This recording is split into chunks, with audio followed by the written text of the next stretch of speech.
Good afternoon, Niner faithful. Welcome to another Tuesday edition of the live 49ers Mailbag. Excited to get into your questions today.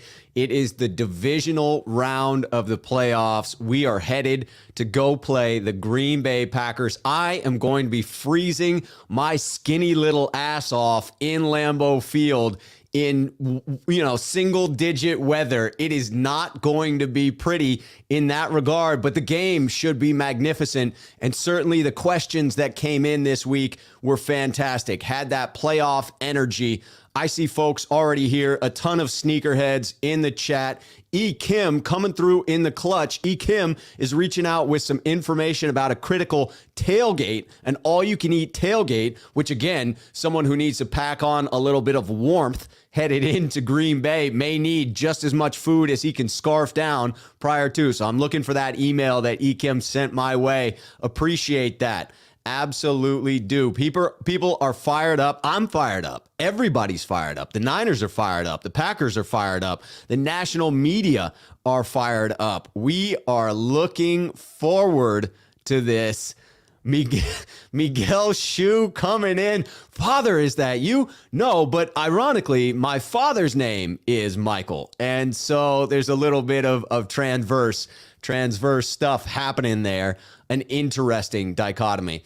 So let's head into this. This is how the mailbag always works, to put out the ground rules for those of you that may be new to the program. As you arrive here, initially I'm going to get into some previously submitted mailbag questions. Those come to me either via Twitter. You can follow me at the left shoe you see there, or you can email me at 49ersmailbag@gmail.com. 49ersmailbag@gmail.com. I've got about 7 or 8 of those previously submitted questions that I'm going to roll through, but in between those, I get into your questions in the chat. So if you are here and want to ask a live mailbag question here in the show, put it in the chat and hit @Rob or @RobShoe so that I know you're speaking directly to me and not in between everybody over there in the chat, because this thing usually gets popping at some point. Everybody gets fired up. They're talking to each other. I got to make sure you're talking to me. And as always, if you enjoy the content, please do hit the like button. It means a great deal to me, and my little pirate radio station boosts that signal up.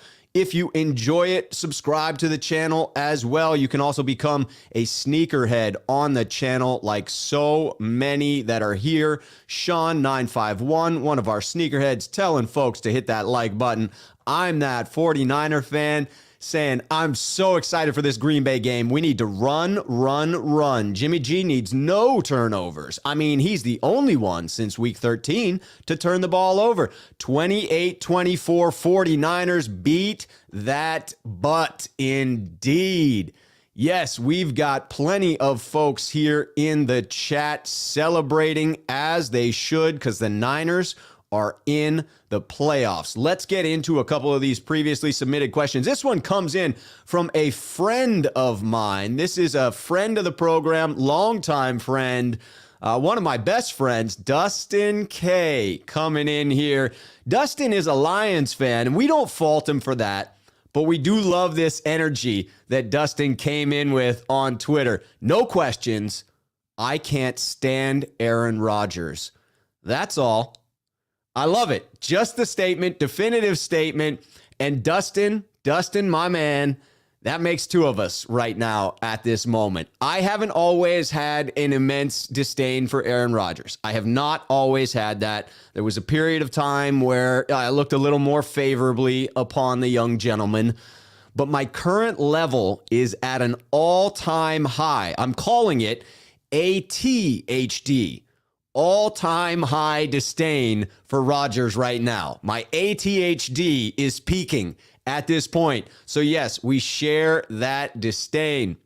Getting into an actual question here. No more poking fun. This one's getting serious. How concerned should we be about Jimmy's shoulder and thumb sprain in Lambeau? Won't gripping the ball in that weather be an issue? This comes in from Keneal via Twitter. Thank you for the question, Keneal. And I do think that you have to be aware of this, because the defenders for the Packers are going to be aware of this. They're going to be coming in with those brutal tomahawk chops. I don't think anybody is intentionally trying to injure, right? If it were Ndamukong Suh we were going up against this week, I might be a little more trepidatious about it. I don't think anyone's coming in, grabbing the thumb and yanking it one direction, but they are swinging at it, right? They are coming at him, swinging those arms, and if incidental contact happens to injure him, I don't think any of those defensive linemen are going to have any regrets about it. They are not going to feel bad if they further injure Jimmy Garoppolo, not playing dirty, but playing to be physical. Other than that, I'm not overly concerned about this. Jimmy's thumb seems to get better week to week, right? So we've had a couple of weeks now that he's been playing. So my assumption is that each week it gets just a little bit better. Hopefully just a little more of that tendon is attaching. Maybe that bone fleck has reattached itself. Whatever the original prognosis was. But clearly, I think it's been shown through what he's been able to do so far, the injury wasn't as bad as national reports may have made it seem. I'm not saying any of the national reports were fake. I don't believe that. I'm not saying that they were exaggerated. I'm just saying that the language used in those national reports led a lot of us, myself included, to believe we would never see Jimmy Garoppolo again in a 49ers uniform. That obviously wasn't the case. What I'm not buying is this report that came out today about it being so serious he may not be able to start. I am not believing that report until I see it from a more reputable source. The individual that put that out has had some inflammatory statements before that I have seen. And so with that type of a person who's a bit more flexible in their own morals, a bit more flexible in what they report, then I want a secondary source. I want something that backs up that original story, and I've yet to see that come out so far. I think Jimmy G marches onto the field, much like Monty Python, saying, "'Tis but a scratch. 'Tis but a scratch. But your arm's off." No, it's not. Plus, I believe that he's not going to be the focus of this game. I believe that the run game will be the most important aspect of this one. And we've got Trey Lance in reserve just in case. Just in case. I would think North Dakota prepared him pretty well for this weather. All right, I want to get back into your live comments as well. So again, if you're here in the chat and want to participate in this mailbag, make sure to hit the @Rob or @RobShoe with your questions. I will roll through them now. Looks like we have a new addition to the Sneakerhead Association. Sneakerhead crew, Kurt the Chameleon. In the house, Kurt, welcome to being a sneakerhead. For those asking, I saw it in the comments, it looks like YouTube requires you to use the desktop version in order to join a channel. The join button is right there where the subscribe button would be, but only on the desktop version, which is very, very strange. E. Kim coming in with the question about food. We're starting there.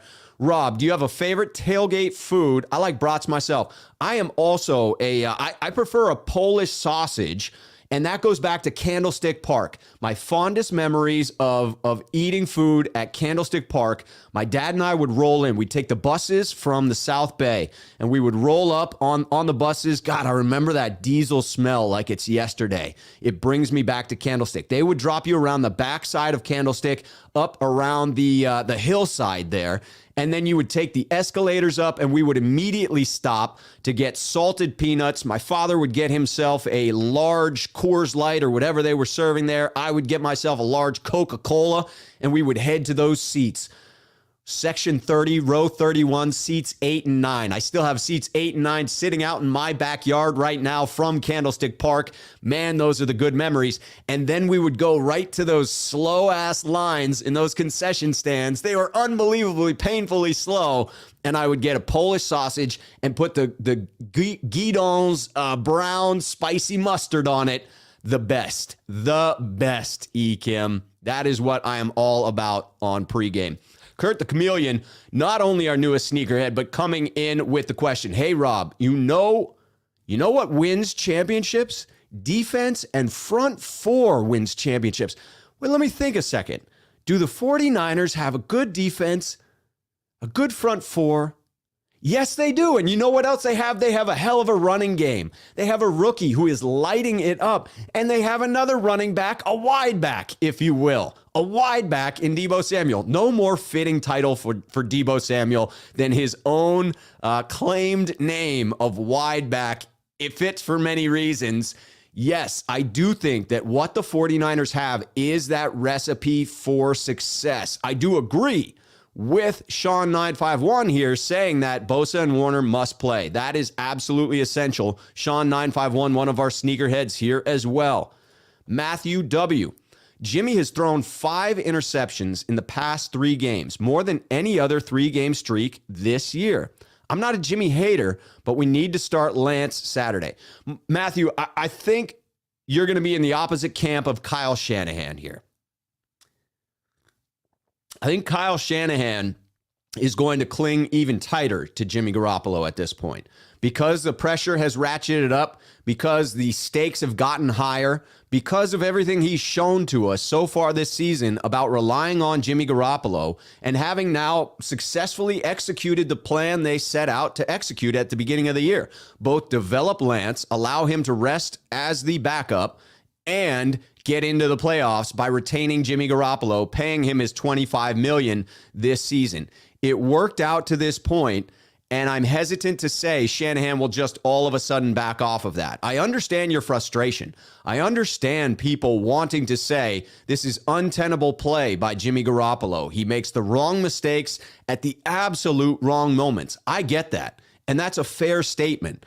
And he also delivers in clutch points in the game. With the game this past weekend against Dallas, you would not have jumped to that first half lead if not for Jimmy Garoppolo. His first half was an A performance. His second half was a D- performance. In my book, that's still a solid C+ when you look at its entirety.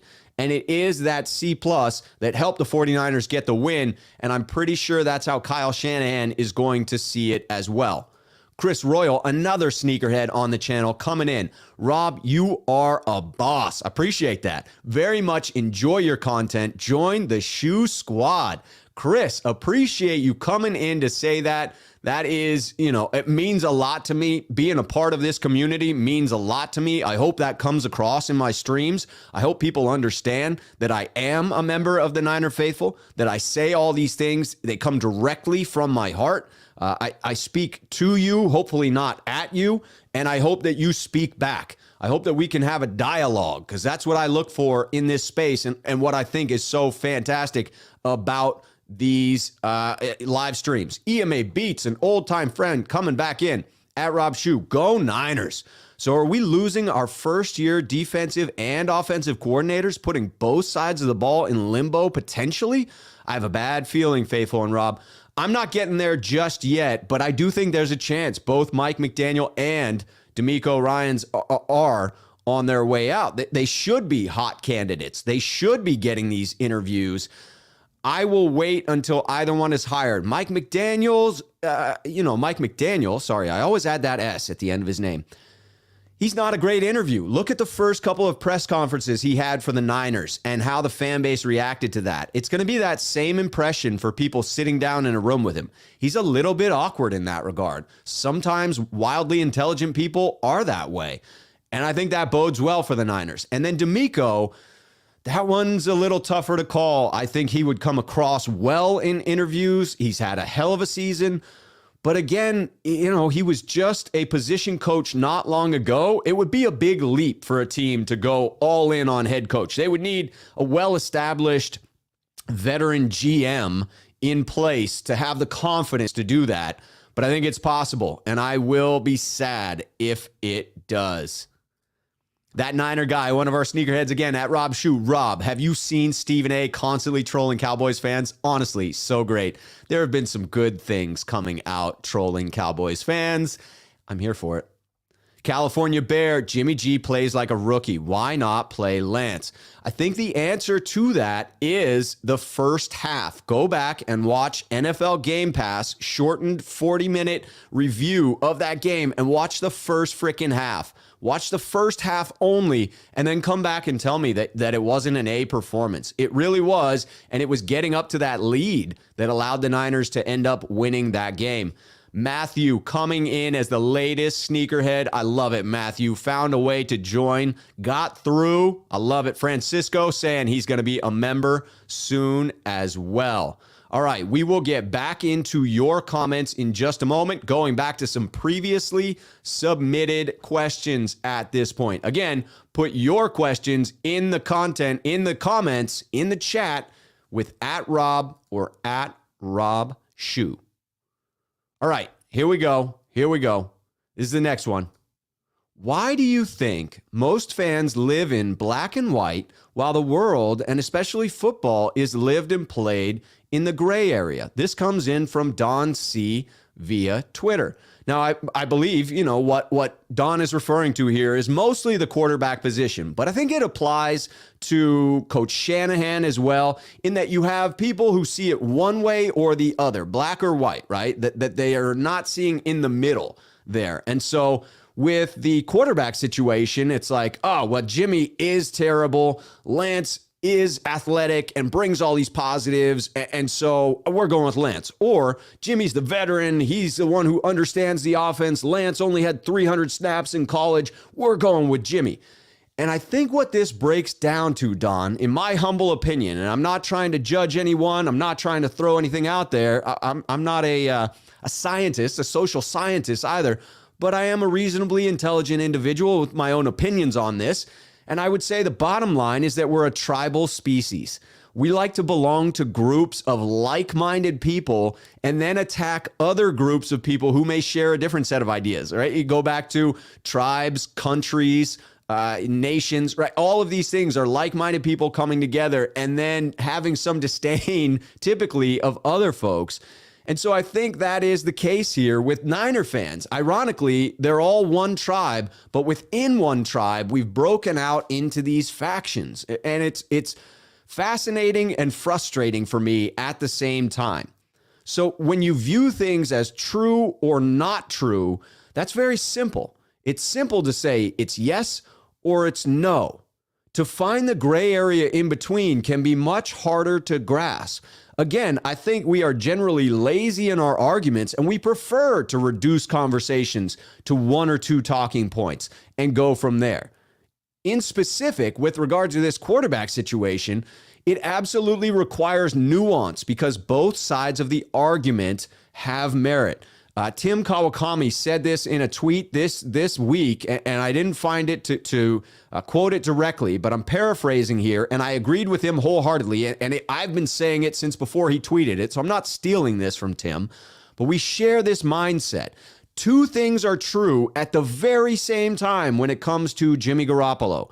Number one, Jimmy has incredible value in how he operates this offense. That is absolutely true. And no matter what you tell me, you will never be able to convince me it's not true because I have empirical evidence that backs up that statement. Now, what is also true at the very same time is that he also commits a fair share, maybe even more than a fair share, of critical mistakes that make it very difficult, sometimes impossible, for the Niners to win in some games. Both of those statements are true. And what we want to do is pick one or the other and hold tight to it and then bicker back and forth. But the reality is both are true, and therefore we need to come toward the middle and have a more realistic dialogue. I think it's less fun for some people to come to the middle and have that type of a dialogue. For me, the opposite is true. I believe those are the conversations that have value. Those are the conversations where you're actually talking about facts. You're talking about backing up your assertions. You're open to evidence from the other side where you may be swayed, where you may come to a new position once new information hits your brain. And that's the best. When you hear new information and you change your opinion, that is the scientific method. That is logical. That is what we should be doing. We should absorb new information, take it in, and then reprocess the entire question. But again, that's harder. It requires more nuance. You can do less angry yelling, and we love angry yelling, especially on Twitter. I'm going to get back into your current live questions here in the comments. Make sure you're putting the @Rob or @RobShoe, because I am going to have to catch up here a little bit. We are behind. All right, I had Matthew joining as a sneakerhead. We've got another freaking sneakerhead in the building. We are putting that up. Yes, indeed. Chili Odell is the newest sneakerhead. Now, welcome, Chili Odell. And Miguel, yes, how do you become a sneakerhead? What you want to do is go on a desktop version and go to youtube.com, go to my channel. Once you're already subscribed, there'll be a join button there, and that join button will let you in. Unfortunately, it looks like you can't do that on mobile services right now. You can't do it through the YouTube app, which is ridiculous. YouTube needs to fix it. All right, Cody, one of our sneakerheads, is coming in @RobShoe. I actually feel extremely confident about our chances in Green Bay. What's your initial gut call for our chances? Cody, great question. My gut call is just like yours. I believe the San Francisco 49ers have a chance against anyone in the NFC or the AFC remaining in the playoffs. This team has talent at key positions all around the football team. It has a great offense, great defense, and below average special teams. I am worried about that below average special teams. But the balance of offense and defense as far as DVOA, advanced metrics, and the eye test. The eye test is me simply watching what's happening on the field. An offense that when it's clicking is unstoppable. A run game that just steamrolls people. Snowplows them is a more fitting description now that we're heading into Green Bay. And a defense that has been surging the second half of the year. The number one rushing defense in the league after our bye coming out of week 6. That coincides with the shift of DJ Jones and Eric Armstead on the interior there. I think we absolutely match up well. Pirate Monkey coming in @RobShoe. Thing I want to know is, why was Jimmy still on the field if he knows he had a shoulder injury as well as shoulder? I think we're saying thumb and shoulder there. That negatively affected his ability to throw. Did he tell Kyle about it? I can't get into too much speculation about that. I would guess that, yes, Jimmy communicated that to Kyle Shanahan and that Kyle made the appropriate decision based on it. I would say that yes, it was something he was aware of, and I don't know that you could attribute that as to why Jimmy performed poorly in the second half. I think that's just who Jimmy is. James coming in @RobShoe. We need to make hats that say "Run the damn ball." Somebody in the chat, who's on that? Who can make us some merchandise? Who can make us merchandise? Because I would love that. I would love to have a hat that said that.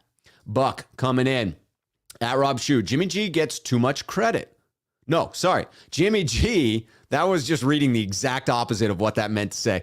Buck says, Jimmy G gets too much flack for every mistake. Imagine if he played as bad as Kyler last night. We would never hear the end of it. He deserves more praise than he gets, in my opinion. Buck, this goes back to what I was just talking about, that we like the two ends of the spectrum, and where you're at is the middle. You are at the most reasonable point. You are making a well-backed argument. And I think you're right that yes, Kyler, if Jimmy played like Kyler played last night, he would have gotten murdered by 49er faithful as he was leaving the stadium. I'm kidding. We're not a violent bunch. We're a good group of fans. But that was atrocious. I mean, that was bad quarterback play from start to finish. That was in over your head. That was not ready for the moment. That was painful to watch, to be honest. Jimmy's not like that. There are moments that are painful to watch. But again, go back to the first half and rewatch that. I think Buck's got a point here. Kenneth just saying he likes the show. I appreciate that. Always appreciate likes, subscribers, and supporters as well. All right, Shane AZ, 49ers Empire, @RobShoe. Yo, Rob, what is going on? Just saying what's up. Just saying what's up. Here we go. BK from the Bay at Rob Shoe. We need to start strong. Keep pressure on Aaron Rodgers, control the game, and put them away. Couldn't agree more. Get that run game going. Keep Aaron Rodgers on the sideline. Sean951 at Rob Shoe. Faithful, you have 1, 2, or 3 games left with Jimmy G. Roll with it and push for a Super Bowl. Get behind the man, support him, and get to some of those games. Get to some of those games. Yes, indeed. All right, this is in argument to my statement. Jason saying both can't be true. Either he's elite or he's inconsistent and mediocre-ish quarterback. We can have a good fame manager or crap quarterback. Neither is very good. So what I'm saying here, I mean, you change my words, Jason. So both of those things can't be true. If you're saying he's elite or he's inconsistent or mediocre, correct. What I said was that he is both someone who adds incredible value to this offense and someone who makes critical mistakes. He does both of those things. If I were combining those two, I would say what I've always said, that Jimmy Garoppolo hovers somewhere around the 15 to 20 range as far as quarterbacks in the NFL when you factor in all of his positives and negatives. The way he's playing currently, I still have him in there in that 15 to 20 range. Chili Odell says, at Rob Shoe, found you recently as a Bay native living in Atlanta the last 17 years. It's been great to get my 49er fix with you. Welcome to the supporting community here. Welcome to the conversation. Drew YC at Rob Shoe, if we beat Green Bay, can anyone stop us this year? I am not afraid of anybody remaining in the playoffs. Not afraid of anyone. Do I think that the 49ers are favored to win the Super Bowl? No, absolutely not. I'm not getting ahead of myself. One game at a time. I believe we have a shot against Green Bay. I think we can take them. And then I believe no matter who we come up against next, we will have a shot at taking them too. I'd rather not travel. I'd rather not go to Green Bay, come back home, go to Tampa. I would rather go down to LA and have 2 games at SoFi Stadium to close out this year. But hey, that is just me. Truth told, not sold. One of our sneakerheads coming in here at Rob. I'm glad we lost the Titans game. Now I'm glad. Why? Be it hot, the last out of the way, because it got that loss out of the way and helped us get refocused. Teams on a winning streak end up losing in the playoffs because of the pressure to keep it up. So that loss actually helped the 49ers. I think there's some validity to that. It was a painful loss, and it set us up for the must-win mindset and got the 49ers into the right frame of mind. Karthik coming in, always supporting. Hey, Rob, just flew into the chat. Sub and like to the man. Appreciate that, Karthik. Eduardo coming in at Rob. My hot take is this game is going to be easier than the Cowboys game. I like that prediction. Sean951 at Rob Shoe. This game is simple for both teams. Green Bay, it's all about Aaron Rodgers. 49ers is all about third down. Well, thankfully, if we can run the ball successfully, get into that third and short, Jimmy is pretty clutch on those third and shorts. No question about it. All right, California Bear at Rob Shoe. How will you be watching the game this weekend? I will be watching on the big screen with my leftover 6-pack from last week. I love it, California Bear. I will be freezing my tuchus off in Green Bay in single-digit weather. I am fearful of frostbite.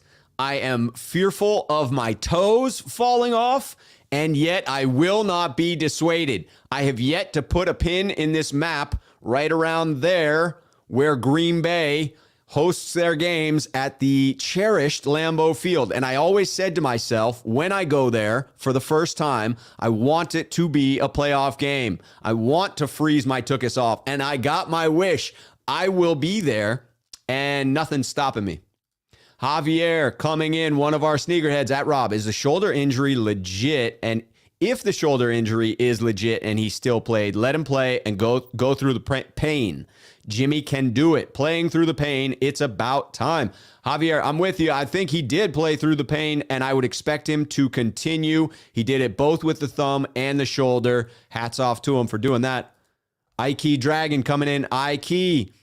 At Rob Shoe, Deebo passes to Jimmy for the winning touchdown. Wouldn't that be epic? Wouldn't that be spectacular to get Deebo another freaking touchdown pass? Ekim, this is a great idea. Thank you for that, because that is an added layer of insulation. Ekim says, Rob, get a seat cushion for Lambeau. A little bit of insulation between you and the freezing cold, whatever it's going to be, aluminum, wood beneath you. I know they're old in that stadium. Silent Seth, another one of our sneakerheads, at Rob Shoe. We are nice. We're beasts. Grr, be scared, Wisconsin. So that was in contrast to my being nice, that no, we are in fact a very fearsome fan base, and that Wisconsin should be scared. Yes, indeed. Dwayne with the solid advice, wear thermo clothes and warm socks. Yes. All right, Karthik with the question. At Rob, how do you think Ambry will hold up against Adams? This is a question that I will get to in a little bit. Let me get back to it, Karthik, because I've got one about how do you take out Adams without allowing other people to shine.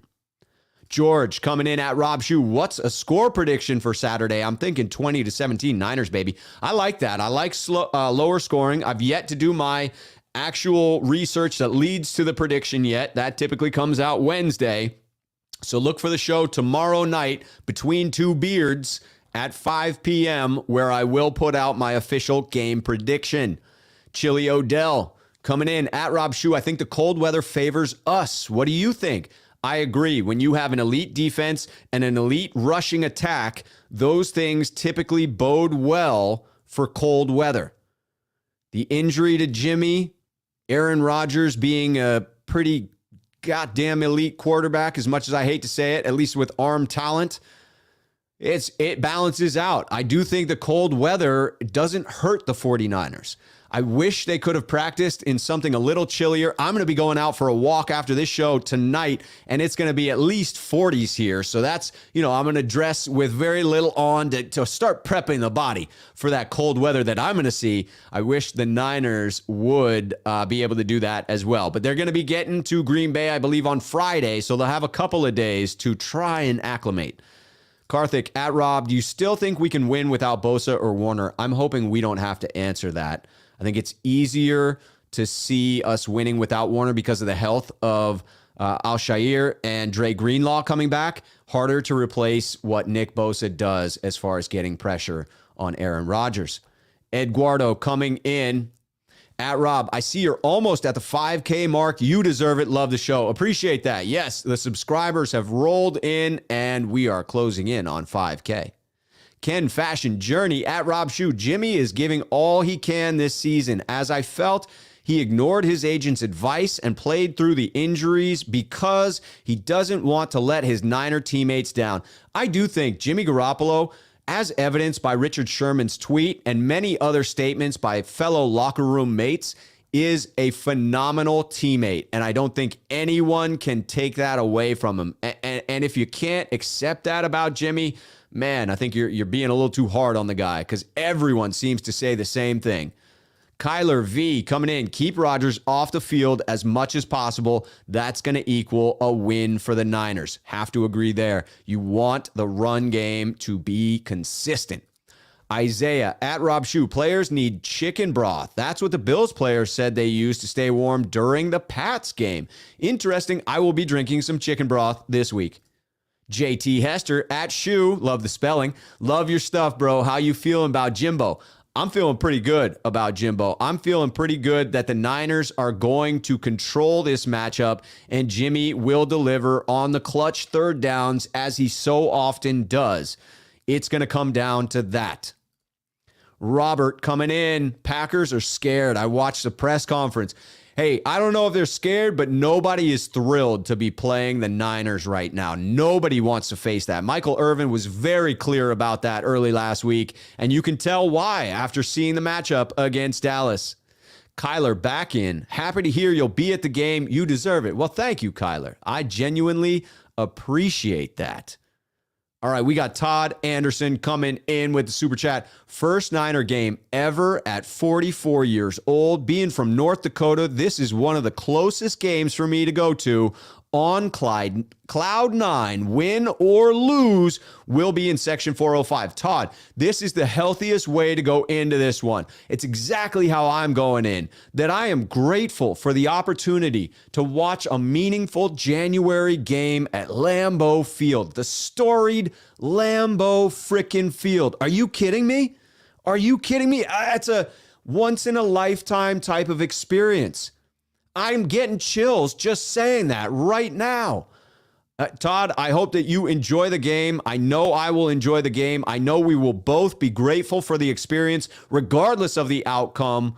But let's hope it's that win and we walk away feeling a little bit warmer because of it.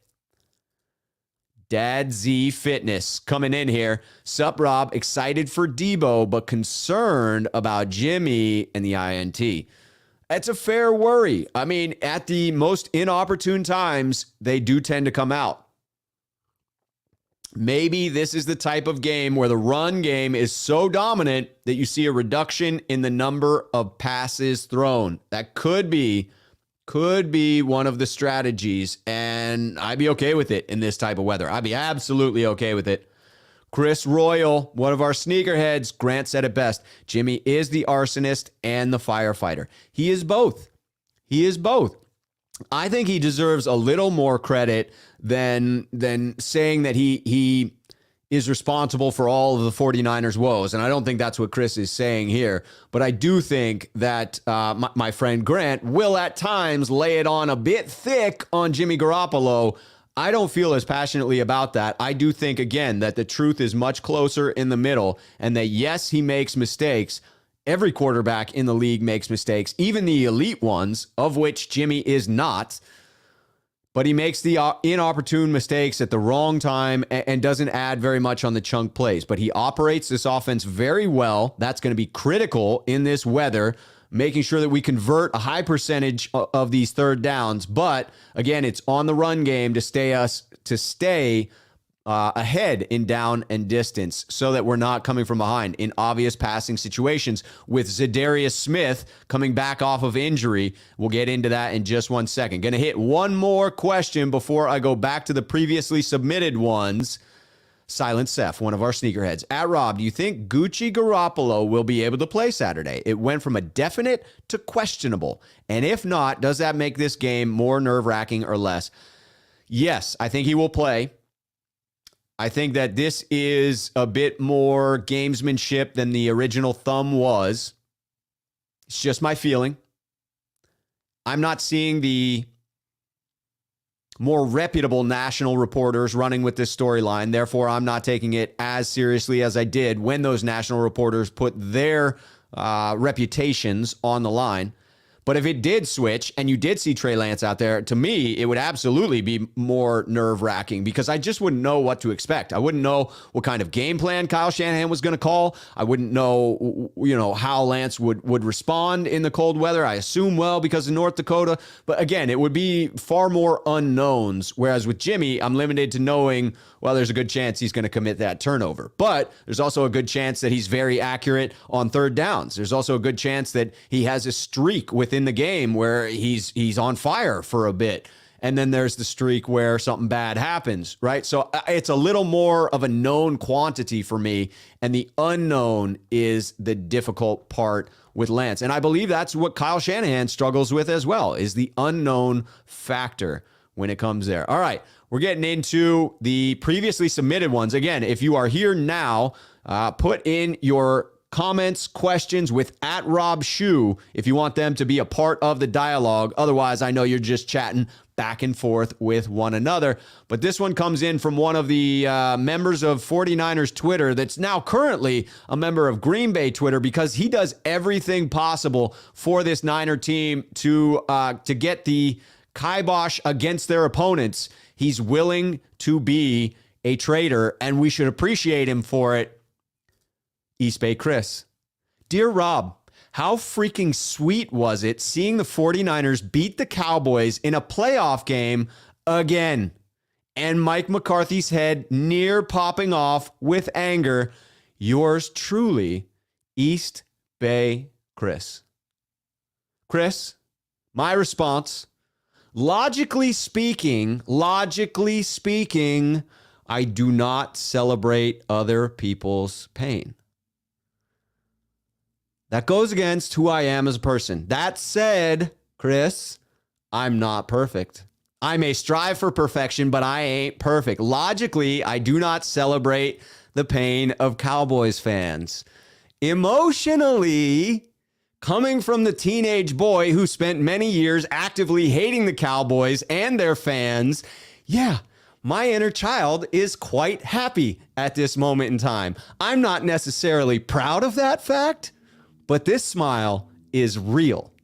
And I did get some joy watching and maybe rewatching a couple of videos that also celebrated a little bit of pain happening in Dallas. But I moved past that. I'm back to my logical self. I'm not celebrating that. I know how difficult it is to watch your team lose in a painful moment. And so I don't want to relish that, but maybe just a little bit. Maybe just a little bit.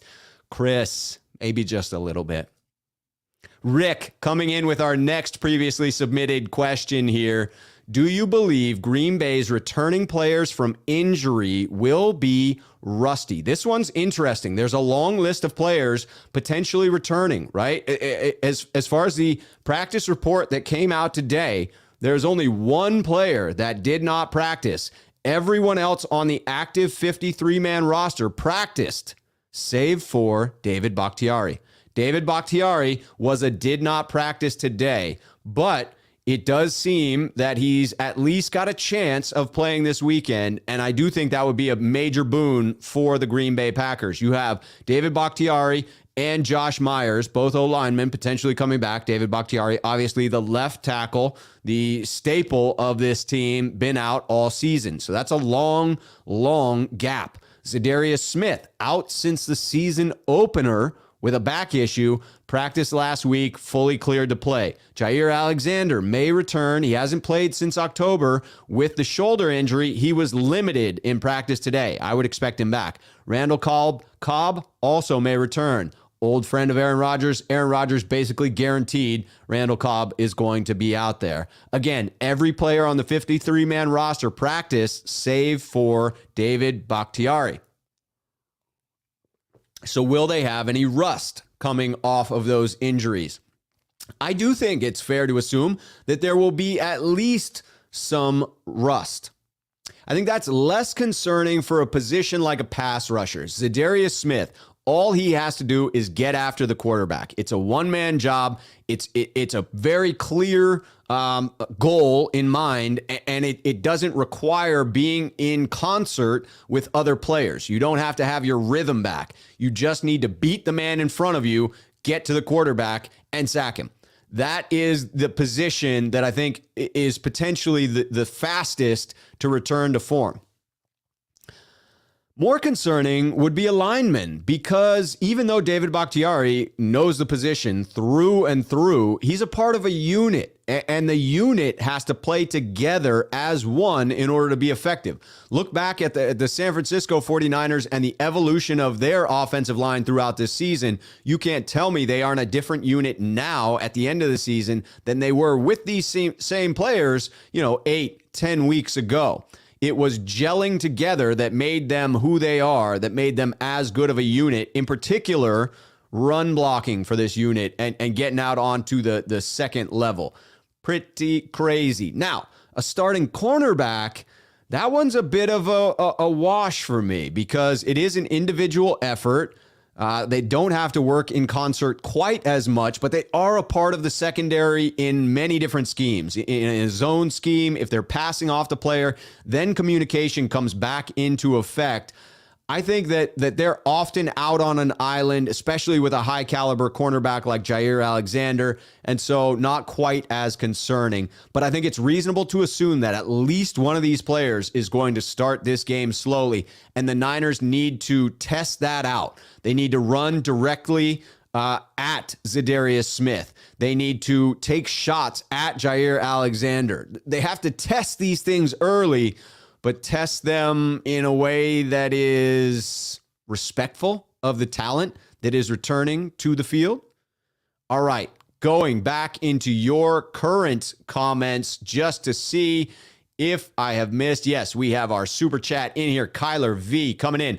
I live in Texas, and trust me, it feels good to wear my Lance jersey or my Niners hoodie everywhere I go, knowing there's so many Cowboys fans. I bet that feels pretty damn good right now, Kyler. I bet that those Cowboy fans are turning their heads so they don't have to catch your gaze because they know that some trash talk is headed their way, or at least that knowing smile that says, yes, we did just bump you from the playoffs. Here we go. Daniel Martinez at Rob Shoe. I am 42 years old, and the greatest rivalry for me is against the Cowboys. So yes, I did enjoy kicking their butts once again. Hopefully, this reignites the rivalry in younger generations. It was something else when we were growing up. I am, Daniel, just a year or so older than you are. Yes, the rivalry was huge back in the 90s. I mean, forget about it. When Dion left the Niners in 94 and went to the Cowboys, I was betrayed. Betrayed. I was so pissed. I was a very angry teenager at that point, and we had a lot of frustration coming up against those Cowboys. Great seasons came to an end against the Dallas Cowboys, and then in 94, the sweetest of the sweet, we beat them handily and moved on to the Super Bowl and got that 5th ring. It was so sweet. It was so sweet. John coming in at Rob Schubert. That's a new one. Do you have any insight on the severity of Jimmy's injuries? I have faith in the kid, but that's a tough start for any quarterback in the league. Also, stay hydrated out in Green Bay. Appreciate that. I'm going to stay hydrated right here with my agua. Yes, I do not have insight on Jimmy's injuries, although I did say earlier, I'm not buying the new national report until I see it from Adam Schefter or Ian Rappaport, guys who actually have a stellar reputation. Until I see it from them, I am not believing it is as severe as that other national report may have made it seem. Karthik asking if I have a cheesecake or cheesehead hat. I do not. No way I'm owning one of those. I only have the cowboy hat because that's actually a nice cowboy hat. And if I may say so myself, you feel free to disagree. I think I look pretty dashing in it myself. It's a Stetson hat. Very nice, very quality, well made. It's not from Texas, so that's even better. Silent Seth, one of our sneakerheads at Rob. I think the biggest X factor this week isn't Garoppolo or even anyone on the offense. I think the biggest chance we have at winning is getting to Rodgers. Without Bosa, does this line get pressure? Yes, I think it does. The entire second half against Dallas is evidence of that, but they get significantly less pressure without Bosa. Bosa draws the attention. Bosa is a beast. And I do think that assuming he's back, it'll be 1,000%, right? The concussion, the danger of the concussion is him just not clearing protocols. If he plays all out. I'm keeping those fingers crossed. I think Bosa plays. Daniel Martinez, Bakhtiari at Rob Shoe. Bakhtiari is more important for the Packers than Alexander because he protects Aaron Rodgers. That is why Bosa is vital to win this game. Yes, Bosa against a rusty David Bakhtiari. I will take that matchup. Derek Swanson at Rob Shoe. What's your thoughts on Green Bay's discipline? Least penalized team in the league. Do you think the Niners can keep their composure? They certainly did a better job than Dallas, but that was just atrocious by Dallas in this one. Hopefully the 49ers got some of their playoff nerves out with that first game. Some of the players that had not been to the playoffs, they've now had a taste of it. I do think the 49ers can keep their composure. I do think leaning heavily on the run game will help them in that regard.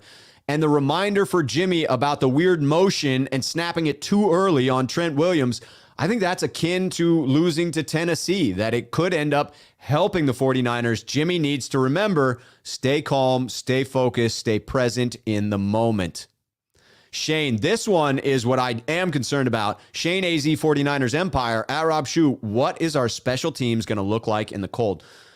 Man, are they an up and down unit. They have improved a little bit, but every chance they get, they just tend to do something poor We have an inability to consistently get touchbacks, and therefore we allow big returns. We almost allowed one from Tony Pollard, that got wiped out by penalty because of Dallas. Green Bay is not going to commit that penalty. They also have, some reasonable return game. They're actually a pretty bad special teams unit. That's the one thing that stands out for them, is bad special teams. So maybe that's our saving grace, is that, yes, our special teams is ranked poorly. Green Bay's is even worse.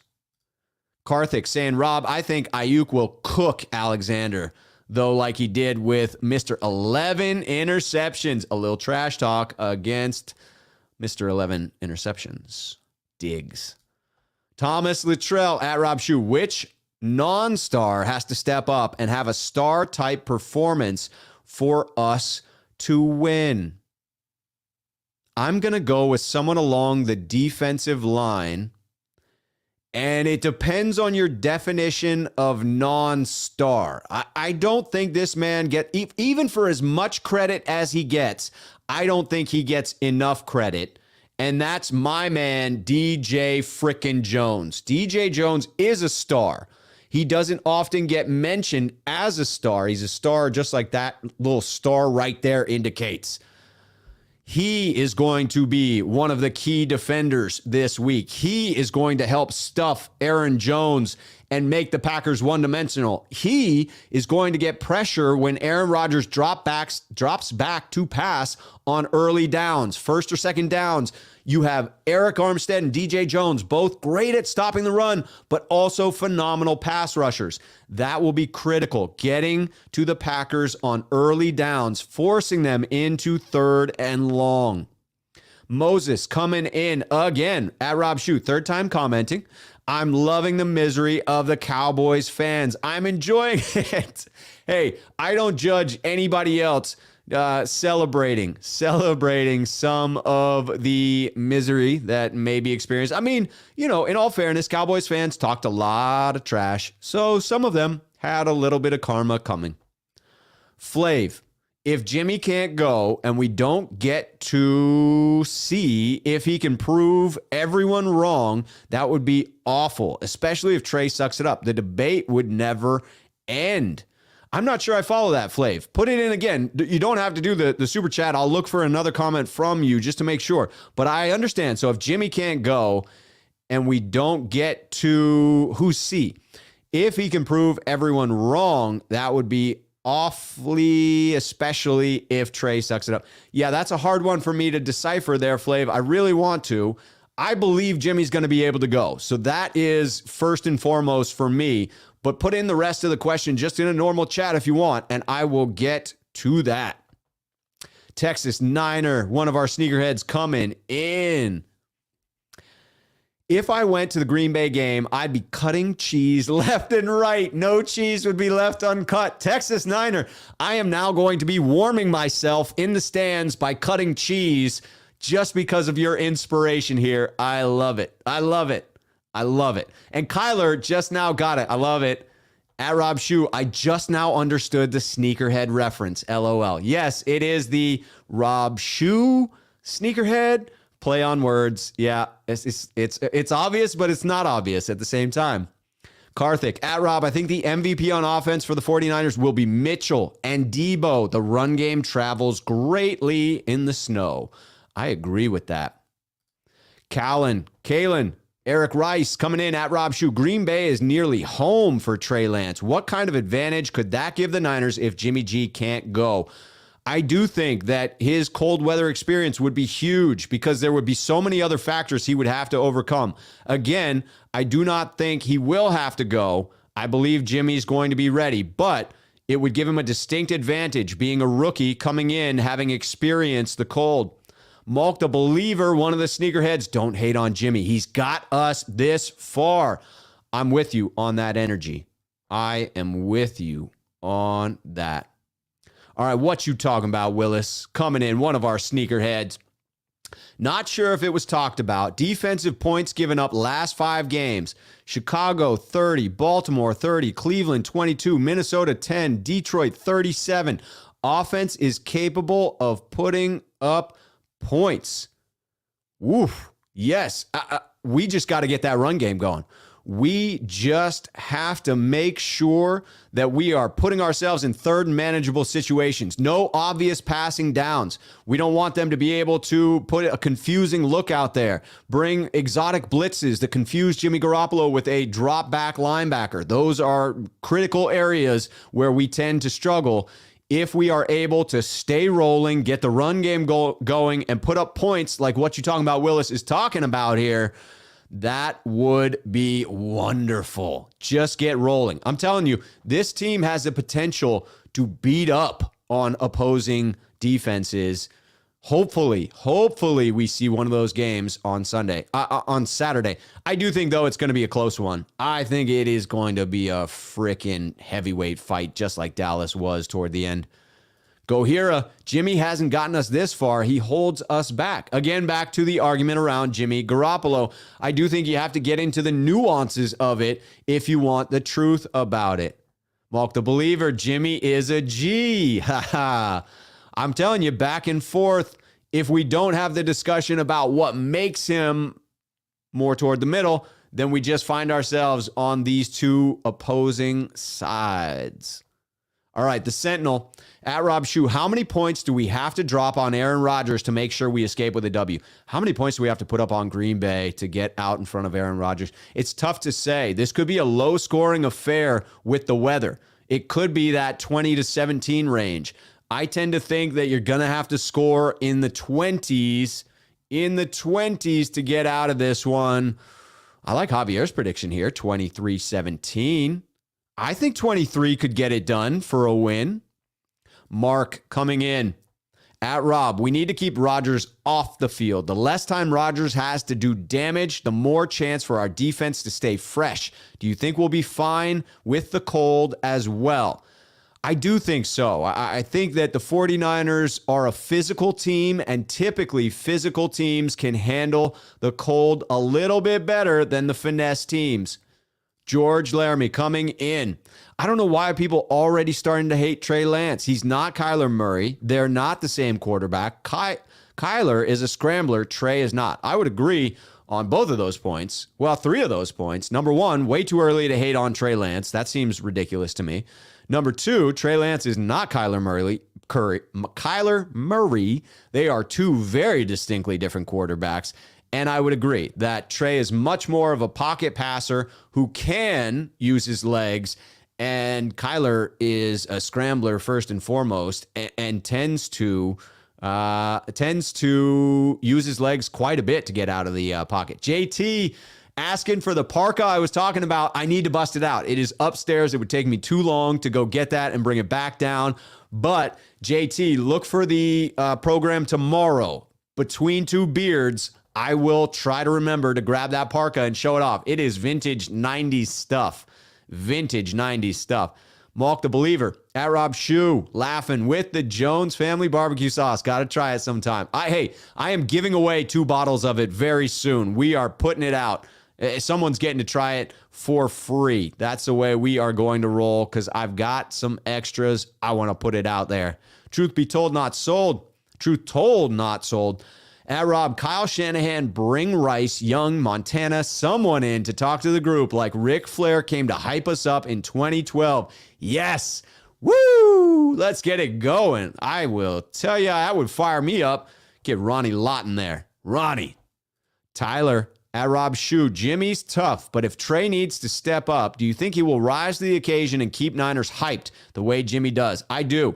I believe, as evidenced by the walkout scene of the Niners in the Dallas Cowboys playoff game, the leaders, the physical leaders of that offense, and it takes a special quarterback to set aside his ego, a special teammate, I should say, to set aside his ego as a quarterback and walk behind them. It's Deebo and Trent Williams out front, physically leading that march out of the locker room. I think those are your 2 tone setters on offense.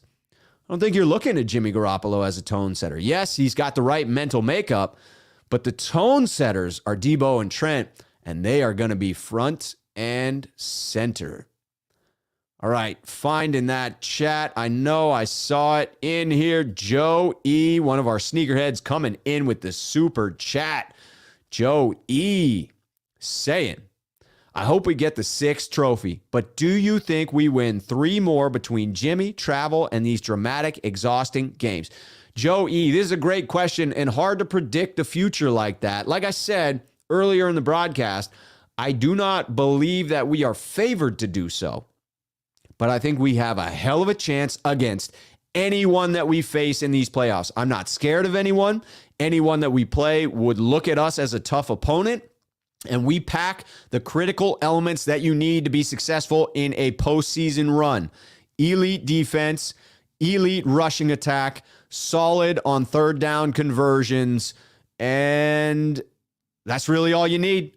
You win on 2 out of 3 phases of the game as long as you don't commit critical turnovers, critical mistakes. If you can play reasonably mistake-free football, man, I think the Niners match up against everybody remaining in the playoffs. Everybody is beatable, and I say that confidently. All right, I'm getting back into some previously submitted questions, and I will be back into the chat in just a moment. Again, hit that at Rob Shoe for your chat questions to come in live. All right.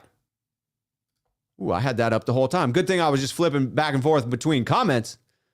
Gonna cost us $50 million a year to keep both Deebo and Bosa. Which one do you think they trade, and what kind of compensation do we get for them? From Shanny's Big Brain on Twitter. I believe the Niners keep both. It should be a priority to sign and keep both. But if you're putting a gun to my head, if you're telling me I got to pick one of the two, I'm more emotionally attached to Deebo, much more emotionally attached to Deebo, but I have to acknowledge that it's harder to replace the stats of Nick Bosa. To me, that's just the reality of it. With Deebo, you can potentially replace him with 2, count them, 2 lower-priced bodies, 1 receiver and 1 running back. They're not going to be as special as Deebo, but you could replicate some of the production, some of the yards from Deebo. I'd be more disturbed with a trade of either of these players than I would in the trade of Buckner. So if you said, well, we can't replace Nick Bosa's sacks, you can't do that unless you have a top 5 pick in the draft. And even then, it's a crapshoot. So when you get a guy like Bosa, you keep a guy like Bosa, because otherwise it requires you to have that top tier draft pick to get one, or spend a fortune in free agency. And if you're going to do that, why not sign the guy that you drafted and brought in and who fits in the scheme? But either one of these guys, if you let him go, I would be more devastated than I was when we traded Buckner. And I was very devastated when that occurred with Buck. The reason I say you sign both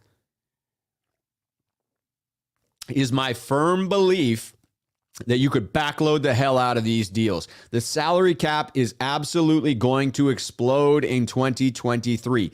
Gambling revenue has just scratched the surface for the NFL, and they got $300 million this season alone from those gambling sites. It's going to be dwarfed next year, the year beyond. Just look at all the advertisements you're seeing from DraftKings and all these gambling sites.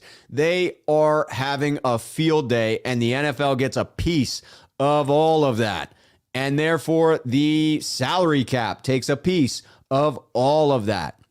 There will be a lot, mark my words, of big, bad contracts going out in the 2023 offseason, which I actually scratch that, the 2022 offseason, right? So not this offseason, but after next year, after the 2022 season in 2023 during the offseason, but that's the 2022 offseason, which is weird to say it like that. I hope you understand what I mean there.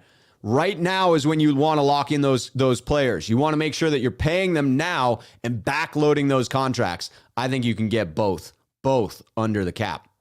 Now, this one's interesting, coming in from Wrecked Crypto on Twitter. How do we neutralize Davante Adams without leaving a gap for someone else to shine? Again, Wrecked Crypto coming in. Appreciate that, Crypto. Yes, I think this is a critical question. And I have to say, I don't think it's possible to neutralize Adams without leaving a gap. I think that is the nature of the beast. That is the conundrum. I still think it's worth it to apply added pressure to Adams and force other people to beat you, to allow that gap and say it's got to be someone else. It's got to be Randall Cobb. It's got to be MVS. It's got to be one of the other receivers. I do think the Niners take away the run and make the Packers one-dimensional and say, we're going to focus on Adams. You try and get somebody else to beat us. It's going to be a multi-headed approach. It has to be. The first step of that, again, as I just said, is to make the Packers one-dimensional. Take away the run, force them into more obvious passing downs, and then you're attempting to eliminate Adams by getting after A-Rod. You're pinning your ears back. You're getting after Rodgers. You hope Bosa plays, and you can get pressure with your front four. That's the ideal scenario. You're generating significant pressure on Rodgers with just 4 rushers, and you can be, back in max protection there, max coverage in the backfield, in the secondary. But if you can't get pressure with just the front 4, then you've got to look to D'Amico for some well-timed blitzes to bring some additional pressure to hit Rodgers. Very important to hit that man. Get him disturbed. Get him off his throwing spots. Get him angry to where that nasty demeanor comes out of him and he becomes a poor leader of his own offense. You can see him with the dirty looks at his linemen. You can see him looking at the sideline. That's the Rodgers I want to see when he's just flustered. And then after that, in the secondary, it's about disguising coverages as best you can. We didn't do that well in the first matchup. Did not disguise our coverages at all. It was a criticism. And D'Amico got a lot of criticism after that first matchup with the Packers. Didn't have an adjustment for Nick Bosa getting chipped. Didn't have disguised coverages for Rodgers. Just made it too easy. You're not going to fool Rodgers, but you can attempt to make it difficult on him. Don't make it easy. Don't make it easy. You're going to have to bracket Adams at times. You're going to have to provide safety help over the top. If you're getting good pressure, you can work in some zone coverages. But the connection between those two, if you just run zone on Adams and Rodgers, he's just going to find a hole and sit down. And they are just going to pick you apart all frickin' day long. I also think there's going to be a rotation of bodies to see who matches up best. Both E-Man and Ambry Thomas deserve a crack at it. Both are capable corners, and both have come on lately. That's the way I would attack it. But again, I have to acknowledge that it is rough sledding. Absolutely rough sledding to stop that man, Davante Adams. All right, I got to scroll back up in the comments just to make sure I didn't miss anybody. Got to find that last super chat because that is always the marker of where I left off. Okay, found it. Scrolling down here, finding those comments. Forgive me if I do hit any in repeat. I didn't hit this one yet, though. Silverado Kev, a guest of the program. You know I'm a big fan, Silverado Kev. At Rob Shue, get to rattle Aaron Rodgers early and often. Limit Adams, stuff the run down their throat, pass when needed. Can't wait to collab with you tomorrow, bro. Yes, going to be on Real Talk Niner Talk. Silverado Kev, looking forward to it. Gonna be fun. I think that is a good recipe for beating them. Mark coming in at Rob, shout out our secondary. The Cowboys have way more better wide receivers over Green Bay, and we dominated their wide receivers all game. We gotta keep it up. We also have 10 sacks in the last 2 games. We're built for this. I'm telling you.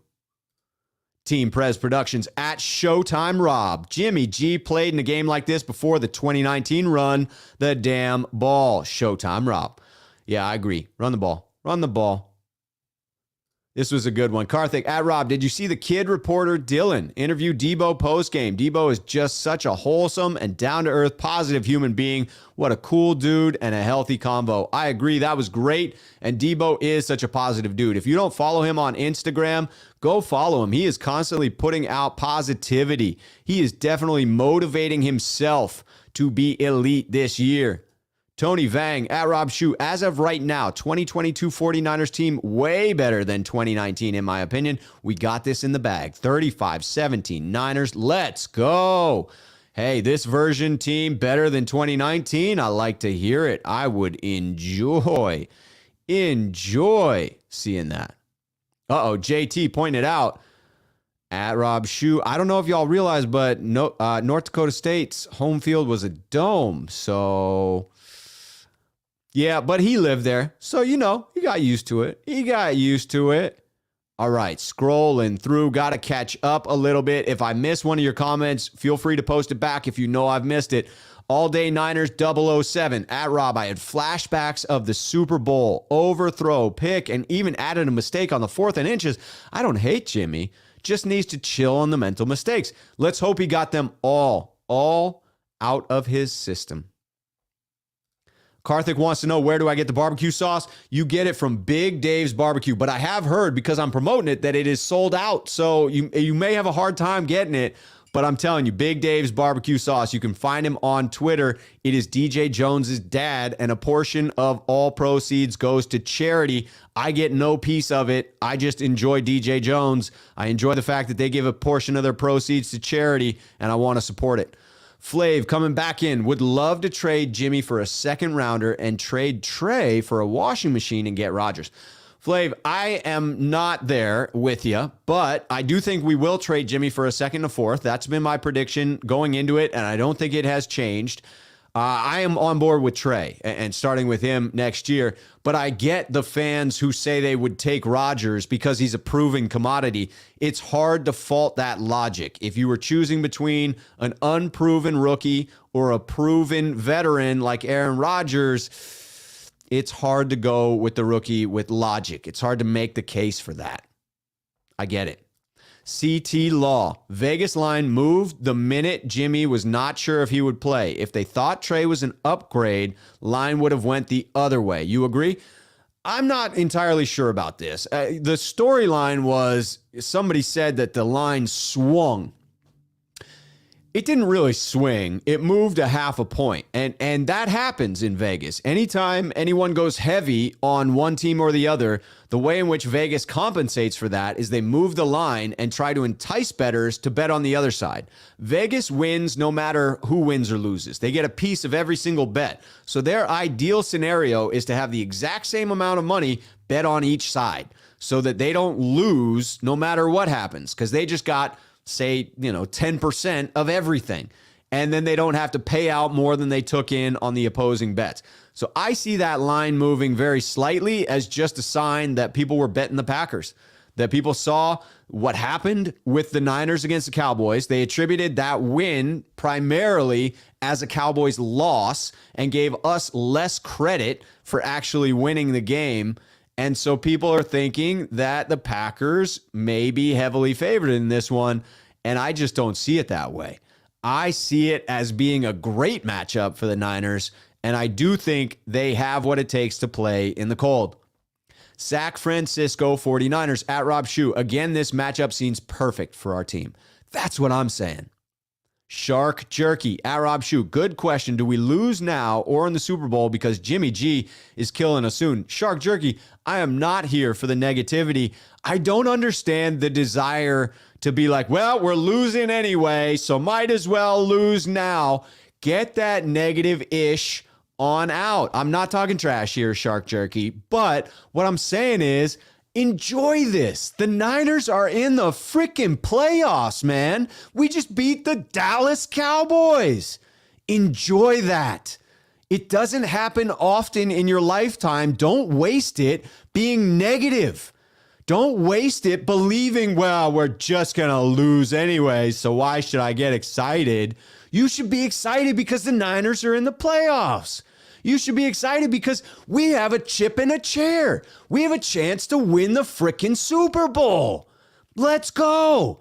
Let's send our positivity out there. Let us manifest our own destiny.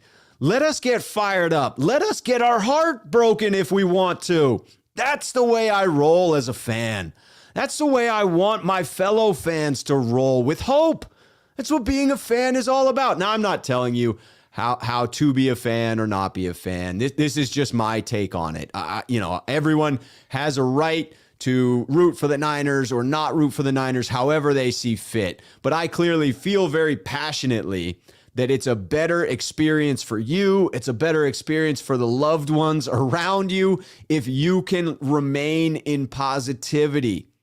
And I know that's hard, especially with a team that has had so few winning seasons over the last 20 years. If you're a young Niner faithful, you may not feel all that faithful. You may feel closer to a frickin' Browns fan than you do a Niners fan of the 80s and 90s.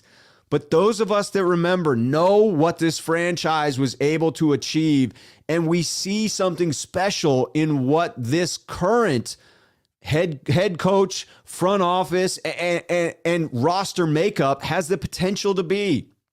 And it's special. It is special. A real chance to be special. Looking at those comments, Karthik at Rob, I still think Trey has a chance to outplay Rodgers. Yeah, he's a rookie and not as experienced and good as Rodgers, but his extending physical abilities will come into play. Thoughts? Hey, on any given Sunday, Rodgers is going to be up against a ferocious defensive line. And the Niners, yes, there's Kenny Clark. That is going to be the key for the 49ers. Will the Packers get interior pressure? He is a game-wrecking nose tackle, and the 49ers struggle when they have interior pressure. But Alex Mack is a far more experienced member of the line at this point in the season than he was week 3. He was struggling, and now he's not. He has regained 2016 form. I am telling you that he is going to give it his all and potentially get the better of Kenny Clark. I know that is going to be tough to do. Kenny Clark is a hell of a player, but Alex Mack is playing pretty lights out recently. Flav, if Trey played the whole year and got us here, I'd say play Trey. But thinking we'd be better with Trey instead of Jimmy at this point is insane. I don't know about insane, but there's not much logic to back it up. There's a lot of logic to back up Kyle Shanahan's reasoning for sticking with Jimmy Garoppolo. There's empirical evidence that you can point to. It's a very small sample size with Trey. I think people are latching on to the hope that they get with Trey out there, and the frustration. I think that's the real part of it. This is bubbling up because of the frustration people feel watching Jimmy Garoppolo out there. The frustration they have in seeing him commit those same mistakes again and again. Swan Song coming in. Rams beat Bucks. 49ers beat Packers. The 49ers get a home game. We can win with Jimmy, but he has to stop with the turnovers. I agree with this. Jimmy can win. He can beat the Packers. It will be mostly reliant on our run game, I believe. But Jimmy will have to make some clutch throws, and while he's doing that, he will need to remain turnover-free. Unless our defense just smothers the hell out of Aaron Rodgers and the Packers, yeah, I think it is going to require Jimmy to play mistake-free football. And he can do that. He's capable of it. He's had a rough 3-game stretch. Jack Hammer pointed out he's never had a 4-game stretch where he has turnovers in all 4. So he's due for a clean game. All right, we're closing out these last 2 previously submitted topics, and then I will get back in to close out on any of your comments that remain in the chat. Here we go. A little bit of credit due for Aiyuk. Shanny's big brain coming back in. When is Aiyuk going to get the credit he deserves? Dude is always open. Top 10 receiver in my book, Shanny's big brain. I believe he's finally starting to get that recognition. It is tough for him, admittedly, because Deebo Samuel deserves the spotlight that he's getting. Deebo Samuel deserves to be in the MVP conversation, and that casts a shadow on everyone else on the team. Beneath that shadow, you have Kittle, who gets the next biggest spotlight. And he deserves that spotlight. He deserves that spotlight for what he's able to do in run blocking. And when he does get those limited pass catches, those limited receptions, he's able to turn them into something special. You see why we try to get him the ball And so he also is deserving of that spotlight. And then the quarterback position, with both quarterbacks getting more spotlight than Brandon Aiyuk, because the quarterback position is so important, because we're so impassioned about debating who deserves to start, who shouldn't start, who's better, who's trash, who's the rookie, who's the veteran that acts like a rookie. We want to argue about that. And so again, that takes away light from Brandon Aiyuk. And then the rookie running back who comes out and has a great year and sets an all-time record for the franchise, only starting 10 games. Aiyuk is literally sharing the spotlight with Juwan Jennings at this point. A bit unfairly, I would say, but there are so many storylines above him. And Juwan Jennings, the grown-ass man, as I refer to him lovingly, has now grabbed a portion of the spotlight. But let's go to the stats. Let's see what the eye in the sky says. Week 1, 0 catches. He was non-existent against Detroit. But then we're going to break the season into 4 segments and then look at the playoffs. So we broke it into 4-game segments, a quarter of the year. Because he had 0 catches week 1, it became easy to do so. Weeks 2 through 5, before the bye, 8 catches for 91 yards and 1 touchdown. That's 4 games, 8 catches, 91 yards, 1 touchdown.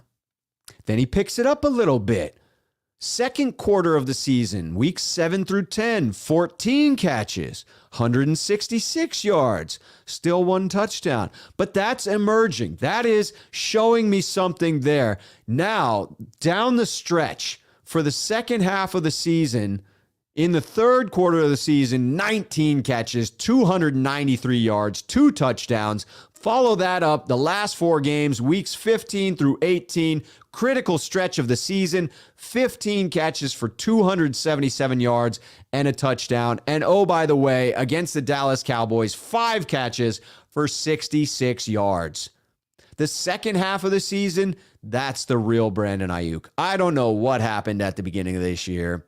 I was very critical of Kyle Shanahan for putting Brandon Aiyuk in the doghouse. I still think it's ridiculous to have a doghouse. I still believe that a quality leader, quality head coach can get that message across in a different way. I hope Kyle improves in that regard. I think it's weird to have a doghouse, but it very clearly did wake Brandon Aiyuk up.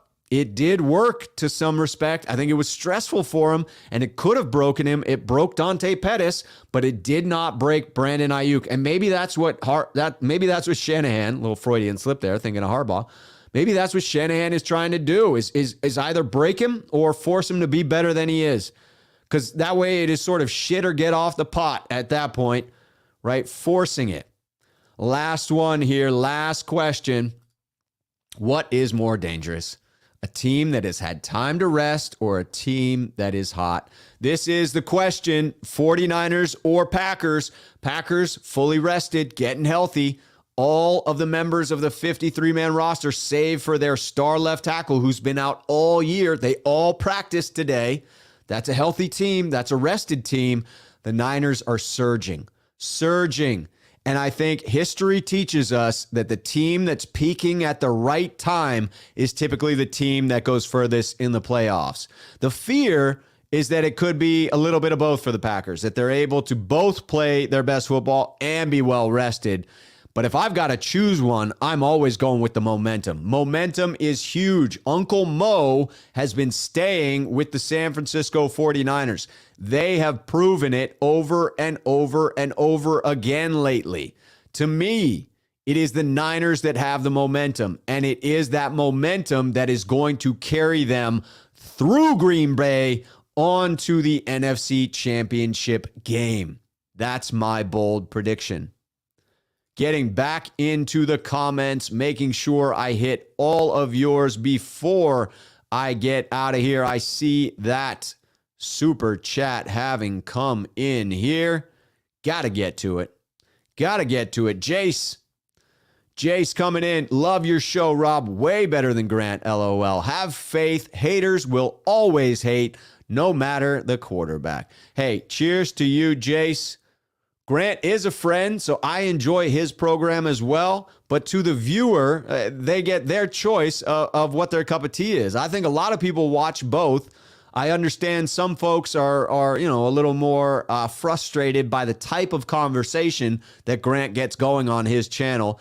I tend to keep mine very logic-based, very well reasoned. I like to have supporting evidence for anything that I say. I like to be able to get into a debate with you about anything I throw out there. I want you to be able to approach me with new facts. I want you to be able to make a persuasive argument against what I say, and I will retain my reasonable nature. I will listen to those arguments. I will hear anything you put at me as far as new facts, new considerations that I may not have previously considered. And yes, I will change my mind. You can change my mind. If you present me new facts, I will in fact listen to that. And I appreciate it. I appreciate it. Looking at a little bit of trash talk coming my way, but I'll take it. I don't mind as long as it is not derogatory. I will take that trash talk. I will block if it gets derogatory because I got no hesitation doing that. But hey, you're welcome to your own opinion. And if you think I am in some way unreasonable, then make your case. Make your case as to why I'm unreasonable. I think I'm right down the middle. And that nuance is generally where the truth exists. Drew coming in at Rob Shoe. Is this considered a success season for Kyle Shanahan now that we made it past the wild card?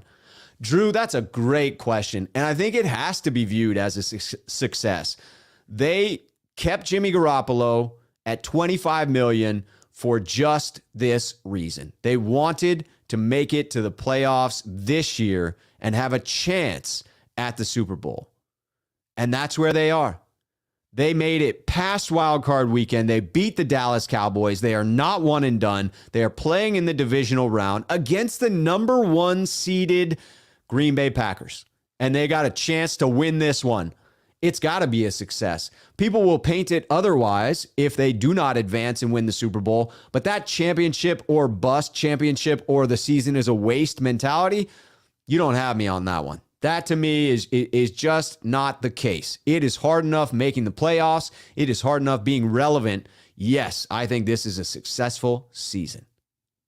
Liar coming in saying, I taught Rob everything he knows. It's true. Liar. It is true. I don't know. I don't know who Liar is, but I'll give him the credit. Or her. Texas Niner, one of our sneakerheads at Rob. Glass half full always. It's just more pleasant there when your glass is half full. It's the way I choose to roll. Karthik at Rob. Sometimes I support Grant's talk and it gets us frustrated at first, but once you sit down and think about it, you will find out how knowledgeable the man is. LOL. I agree. I think he gets good dialogue going. I get a lot of folks get frustrated.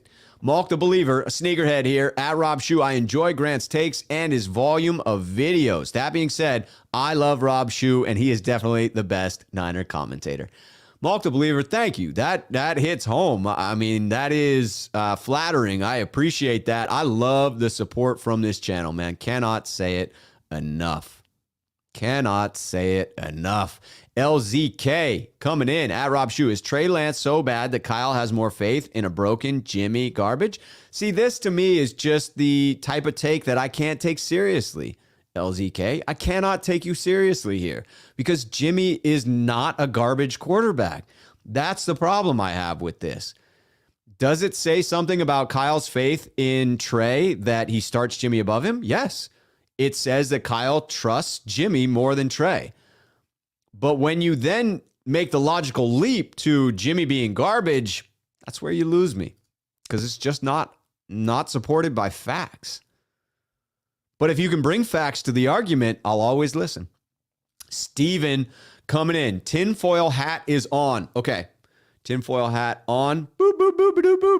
I don't know what that sound was. Tinfoil hat on. If Jimmy G's thumb is so banged up, why is he constantly giving high fives with his right hand? Steven wants to know. I mean, he's also playing football with his right hand. He's also throwing the football with his right hand. I think it is fair to say that while there is pain involved with it, he can use his hand. I mean, that is illustrated. It was wild to me that people were like, oh my God, he opened a water bottle after the game where he injured it. he played an entire second half with that finger, with that thumb. So he can do things with it, but you see him attempt to not give those high fives or at least be conscious of the finger. You have seen him pull back at points, but he's getting more and more confident with it. I believe that in his body language. Mark, good question. Coming close to closing us out here. At Rob, how do you think we stack up against the Pack? I think we stack up very well. I believe that the 49ers are actually a better team when you look at their advanced metrics. More balanced. They have a good offense and a good defense. Atrocious special teams. But the Packers have a great offense, not so great defense. So I think we can exploit that. Get the run game going. Buck. Interesting question at Rob Shue. Who would you rather play in the finals, Rams or Bucks? This one is weird for me because I would rather play the Bucks just from the fact that it is very difficult to beat one team 3 times in the same year. And you know Sean McVay would do everything in his power to pull every trick out of his bag to win that game. You saw how much it meant to him trying to win that game in Week 18. Him running into the end zone, that was him losing his cool. And yes, the Niners have owned the Rams. That doesn't guarantee a win, but I like less travel. Going down to LA where Niners faithful will show out and I will be there. I will drag my best friend to that game if I have to frickin', throw a meat hook in him and drag him bleeding the entire way. That would be what I would do because I would need to be there for a championship game. So yeah, I think I'd have to go with the Rams, even though I think it is tough to win 3 times against one team. Ellis 10 at Rob Shue. You give valuable feedback compared to Grant, who just says, I agree. Thanks for the $5. I like to interact with everybody who comes in. No shot at Grant. The man gets no shortage of super chats. But yes, if you put a super chat in here, my attempt is to interact with it. My attempt is to answer it as robustly as I can, because it deserves it, and I enjoy the dialogue. Fordman49 at Rob. By the way, fellow car guy, shout out to all the gearheads out there. I'm confident SF wins. Compared to Week 3, the Niners have an established run game, check. Mosley, check. And Thomas are our solidified 1 and 2 corners, check. Plus, D'Amico wants to impress the Minnesota Vikings front office. All check. They all check out, Fordman49, and we are going to apply those things to the win. Yes, we are going to run down their throats. Yes, we now have Mosley and Thomas on the outside, giving us a much more secure secondary. I love it. I absolutely love it. I do think it stays tight. I do think it will be a heavyweight bout, but I think we should be favored. Should be favored. It's just Vegas and bettors that are causing the line to be where it is. Those who know. Ellis 10 at Rob Shue. There's a 50% chance of snow on Saturday. Be careful out there. Go Niners. I have some abundance of warm weather, cold weather gear that I am going to be layered up. Have you ever seen A Christmas Story? That little kid who can't put his arms down because his frickin' jacket is too puffy? That's going to be me. I won't be able to put my arms down. I'm going to look like I'm cheering the entire time, and it will only because my layers are so thick that I cannot lower my arms. That's what I will need to be wearing. I think I'm going to need some hand warmers and foot warmers. I mean, we're talking single-digit weather here. It is going to be unpleasant, but what other way would you choose to go see a game at Lambeau? I can't. I got to see it in the snow. Silent Seth, one of our sneakerheads at Rob. The Packers are ways number 1 for nothing. Always great until they get smoked in the playoffs. Why do you think they consistently choke? Hey, let's force them to choke down some cheese in this one. Tony at Rob Shue, 49ers versus Bills in the Super Bowl. What do you think of the matchup? I would love it. My buddy Eddie D would love it as well. I'm telling you, that would be a phenomenal matchup. William Bennett, another one of our sneakerheads at Rob Shoe. It was great winning against Cowboys, but it is time to focus on Green Bay. And hopefully Green Bay does like Dallas and rush their players back too early. There are a lot of returning players. Hopefully some of them are, in fact, rusty. Getting to that super chat. Malk the Believer just coming in. Appreciate that. Very kind of you to throw that in. I will definitely. Hey, Malk the Believer, appreciate that. Sneakerhead of the channel follows it up by saying, if you can afford it, send Rob some cash, people. Dude rocks. Hey, I appreciate that. That is huge of you to put that in there, and just love that you are here interacting consistently, Malk the Believer. NYCE1030 at Rob Shoe. This is my third time catching your show, and I like your content. You provide great feedback and evidence behind everything you say, which is very important. All the best. Appreciate that. Appreciate that a whole heck of a lot. And yes, I do try to bring the evidence. I think it's critical to making your case. All right, looking for any final comments as we close this out, because we are past the hour and I have another freaking show to get on. I am going to be on in a little bit. Go follow on Twitter if you want to see that link. Hit me at the left shoe and go see where I'm going live at 7 o'clock. Just 25 minutes. Let's make this happen. All right, Karthik, at Rob, you're sitting in the cold and dying for your favorite and most loving team in the NFL. Yes, I am suffering for the Niners. That is what I choose to do. Jace saying, no way do I want to see the Bills. A storybook finish would be to beat the Chiefs. 2019 vibes coming back. I agree in the storybook ending in that regard. That would be fantastic. Fantastic to beat the Chiefs, get a little bit of payback. I'd be okay with the Bills because of how epic a matchup that would be of two elite teams. But I agree.